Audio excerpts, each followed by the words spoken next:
Welcome to story time. Today story the bugs. Little Betty அவர்களின் காய்கறி தோட்டத்தின் வழியாக நடந்து கொண்டிருந்த போது திடீரென்று அவள் கத்த ஆரம்பித்தாள். பக்ஸ், அசிங்கமான தவழும் பூச்சிகள், அவை எல்லா இடங்களிலும் உள்ளனது. என்ன வம்பு? அவளின் தாத்தா கேட்டார். ஆமாம், நம் காய்கறிகள் முழுவதும் பல மோசமான கிரித்தர்கள் உள்ளன. இன்று இரவு உணவிற்கு எதையாவது எடுக்க நான் பயப்படுகிறேன்.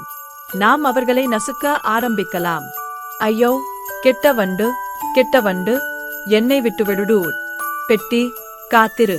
அவரை காயப்படுத்தாதீர்கள் டூட். அது ஒரு பிரார்த்தனை மற்றும் அவர் ஒரு நல்ல வண்டு. அவளது தாத்தா அவளிடம் இருந்து பூசையை மெதுவாக துலக்கினார். பெட்டி, நல்ல வண்டு என்றால் என்ன என்று கேட்டாள்.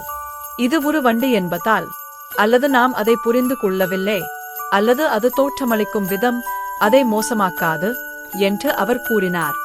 நம் காய்கறிகளை சாப்பிடும் அல்லது கொல்லும் பூச்சிகள் உள்ளன. அவை கெட்ட வண்டுகள் என்று நான் நினைக்கிறேன். பின்னர் அந்த கெட்ட பூச்சிகளை உண்ணும் அல்லது விரட்டும் பூச்சிகள் உள்ளன. அவை நல்ல வண்டுகள் என்று நினைக்கிறேன். உண்மையில் நான் என் தோட்டத்தில் நல்ல பூச்சிகளை வைத்திருக்கிறேன். அதனால் கெட்ட பூச்சிகளை விரட்ட ரசாயனங்களை பயன்படுத்த வேண்டியதில்லை. எனக்கு ஒரு யோசனை இருக்கிறது. சாரி செல்வோம். இது உங்களுக்கு புரிய உதவும் டூட்.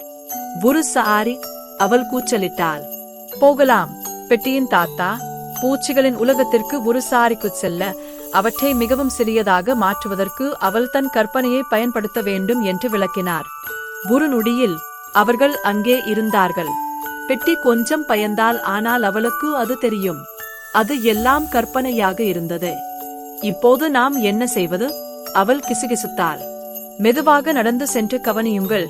நான் தோட்டத்தில் வைத்த அனைத்து நல்ல பூச்சிகளை பற்றியும் விளக்குகிறேன் என்று அவர் பதிலளித்தார். அங்கே அந்த பிரார்த்தனை மந்தி உங்கள் மீது விழுந்தது. அவர் ஈக்கள் மற்றும் சில கெட்ட வண்டுகளை சாப்பிடுவார். மேலும் அவர் பெரியவராக இருப்பதால் அவருக்கு பெரிய பிஞ்சுகள் உள்ளன. மேலும் உங்களுக்கு ஒரு சிட்டிகை கொடுக்க முடியும். லேடி வண்டு மற்றும் பிற உத்த வண்டுகள், சிறிய சிறிய அசுவினிகள், பூச்சிகள் மற்றும் பிற மென்மையான உடல் பூச்சிகள் மற்றும் அவற்றின் முட்டைகளை உண்ணலாம். ஸ்பஸ்னாய் சிப்பாய் பூச்சிகள், துர்நாற்றம் வீசும் வண்டுகள், அனைத்து வகையான தோட்ட பூச்சிகளையும் உண்ணலாம்.